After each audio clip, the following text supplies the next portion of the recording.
4 दिवस वावरणाऱ्या सगळ्यांना विनंती की आपण एक फोटो घेऊया इकडे. मला माहीत नाही कोणाचा वेळ कधी असेल काय असेल पण फोटो घेऊया. आज मी एका महान खेळाडूच्या सोबत इथे उभा आहे याचा मला खूप आनंद होतोय. आणि तो गेली अनेक वर्ष, मला वाटतं 35 वर्षापेक्षा जास्त जिल्हा परिषदेच्या प्राथमिक शाळेत काम करतोय. 28 तारीखला सेवानिवृत्त होणार आहे. मी मगाशी म्हटलं होतं दोघांना, आमच्या राजेश आणि श्यामना, की अजून कोण निवृत्त होत असेल तर सांगा. परंतु कोलते सर, बाळासाहेब कोलते म्हणजे खो खो चॅम्पियन, जे नॅशनल लेवलला सुद्धा खेळलेले आहेत तुमच्यासारखे विद्यार्थी असताना. पण हा खेळ तिथेच थांबला नाही. ज्या ज्या शाळेत गेले ना त्या त्या शाळेतल्या विद्यार्थ्यांनी कोचिंग केलं. आता कोण उपविजेता विजेता झाला हा भाग नंतरचा, पण खो खो म्हणजे काय, खो खो कसा खेळावा, जिंकायचं कसं आणि हरल्यानंतर ते अपयश पचवायचं कसं, याचं पण कोचिंग त्यांनी केलेलं आहे. आपण सगळेजण जिंकण्यासाठी प्रोत्साहित करत असतो, पण दुर्दैवाने जर आपण हरलो तर ते अपयश पचवता आलं पाहिजे. हे सगळ्यात महत्त्वाचं असतं खेळाडूचं काम.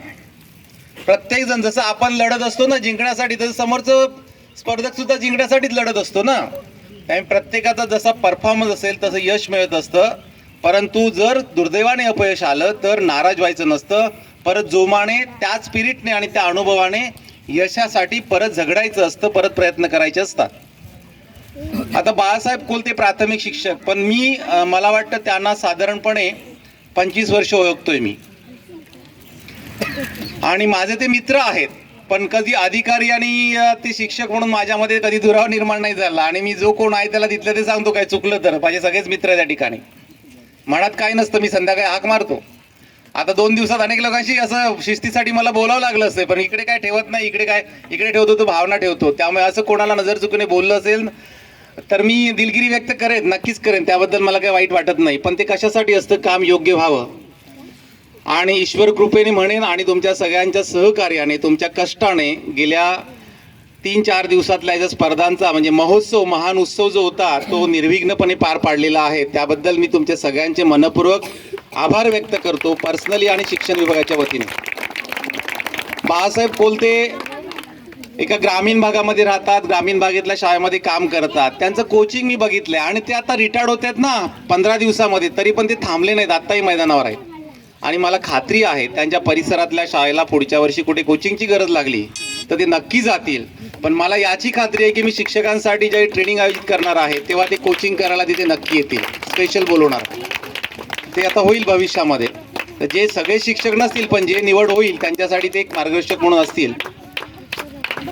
मगाशी त्यांना आनंदाश्रू आला रे, आम्हाला आनंदाश्रू याच्यासाठी आला की ते आज इथे आहेत आमच्यासोबत, थांबले नाहीत. नाही तर रिटायर्ड होते, आता मी कशाला जाऊ उन्हामध्ये. तर ते टीम पण घेऊन आलेत, खेळत होते, मैदानात होते, पंच होते, बऱ्याच गोष्टी केलेल्या आहेत. मी ईश्वरचरणी प्रार्थना करतो की निवृत्तीनंतर त्यांचं सगळं आयुष्य सुखाचं, समाधानाचं आणि सुदृढ आरोग्याचं जावं अशी ईश्वरचरणी प्रार्थना करतो. त्यांची खिलाडू वृत्ती, हा खो खोची बद्दलची असणारी आवड ही अशीच सदैव राहो. आणि अगदी जसं आम्ही 28 तारखेला त्यांचं सेवानिवृत्ती जाणार आहोत, पण शतक म्हणजे 100 वर्ष पूर्ण होतील तेव्हा सुद्धा त्यांच्या जवळ जाऊन त्यांना शुभेच्छा देण्याचा योग यावा अशी मी ईश्वरचरणी प्रार्थना करतो, त्यांना शुभेच्छा देतो.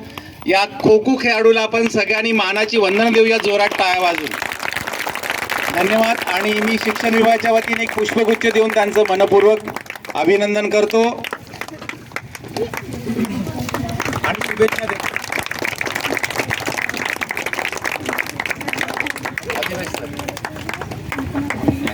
या ठिकाणी अनेक खेळाडू आहेत, पण या ठिकाणी राजेश कदम गेले 3 दिवस सतत बोलत आहेत आणि सगळ्यांना सगळ्या कार्यक्रमांमध्ये सुसूत्र ठेवत आहेत. जसं आपण म्हणतो ना, आपल्या शरीराची सुसूत्र ठेवण्याचं काम कोण करतं? मेंदू करतो. म्हणजे विचार आमचे असले ते तुमच्यावर पोहोचवण्याचं साधन कोण होतं? आमचे मित्र राजेश कदम. त्यांनाही आपण शुभेच्छा देऊया. आणि श्याम सावंत आता मला वाटतं गेले त्या विद्यार्थ्यांना घेऊन. राजेशजी या पुढे. फोटोग्राफी सुरू आहे ना, थांबा सगळेजण. त्यानंतर आडोळे सर आणि त्यांची टीम. आडोळे सरांनी तर मला गेले 8 दिवस मदत केलेली आहे आणि रात्री 2-2 वाजेपर्यंत काम केलेलं आहे. हे बघा, स्टेजच्या पडद्यामागचे कलाकार खूप असतात, ते माहीत नसतात. तुम्ही बघणारे थोडेच राहिला, तुम्ही दर्दी आहात या ठिकाणी. हे सगळं काय अंगणे फक्त पुढे धावत असतात, सगळीकडे सांगत असतात, पण त्यांच्या मागे टीम असते म्हणून सगळं यशस्वी होतं. कंबळकर साहेबांनी आपल्या सगळ्यांचं कौतुक केलेलंच आहे, पण त्यांच्या शब्दात मी या ठिकाणी बोलतोय. आडोळे सर आणि त्यांची टीम सगळे, दीपक कोरगावकर सर, सगून तुम्ही पण या, सगळे आहात. आडोळे सरांचं मी उशीर शिरले का की त्याच्या अगोदरपासून ते राबतायत. सगळे या. आडोळे सर तुमचंही अभिनंदन. या आडोळे सर, तुमच्याच विस्तार अधिकाऱ्यांकडनं तुमचं अभिनंदन करूया. मी तर आहेच सोबत. या या या या दोन्ही विस्तार अधिकारी आहेत सोबत. या सगळे. आणि कुठे आहेत आमचे गेली अनेक वर्ष काम करणारे दीपक जाधव, कोरगावकर सर. आणि कोरगावकर सर कुठे आहेत? कोरगावकर सर आहेत. अजून कोणाचं नाव घ्यायचं राहिलं? केळकर सर तर आहेत. आमचे दोन नवीन, हा मनोहर परब सर या, नाही ते तिघे जण आहेत ना फोटोग्राफर, चौघे जण आहेत. मनोहर परब सर आहेत. या ठिकाणी दोन नवीन चेहरे, तीन दिसतील तुम्हाला. आमचे एक फाले, कन्हैया फाले शिंदे, आणि तिसरे पहिल्या दिवशी शिस्तीचा त्यांना भरपूर बोललोय, पण आज त्यांच्या चेहऱ्यावरचा आनंद बघून मलाही आनंद वाटतोय. आणि त्यांना आज कळलं असेल की आंगणे साहेब का बोलतात आणि कशासाठी बोलतात. मला माहित नाही, ते जिनियस असतील, त्यांना अंडरस्टँडिंग होईल. ओके. दुसरी गोष्ट, तुम्हाला सगळ्यांना जगापर्यंत पोहोचवणारे फेसबुक यूट्यूबच्या माध्यमातून 3-4 मित्र या ठिकाणी होते माझे. खास व्हिडिओ म्हणतात ना, जसं खेळामध्ये असतात तसं. कुबल सर, प्रवीण कुबल, मारुती मेस्त्री, मनोहर परब आणि आनंद तांबे. आनंद तांबे नाहीये, तिघांनी आता तुमचे फोटो इतर काढतील, कारण तुम्ही सगळ्यांचे फोटो घेतलेले आहेत.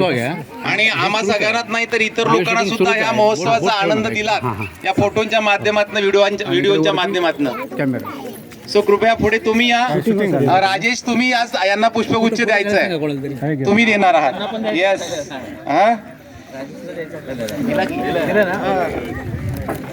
आरोग्य विभागाची टीम आली का? आपण ही सोय अशासाठी केली आहे की समारोह आपला असाच असतो राहिलेल्यांसाठी, कारण का सगळ्यांना खोळंबून राहू नये म्हणून.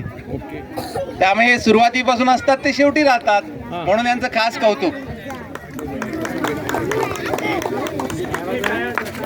धन्यवाद.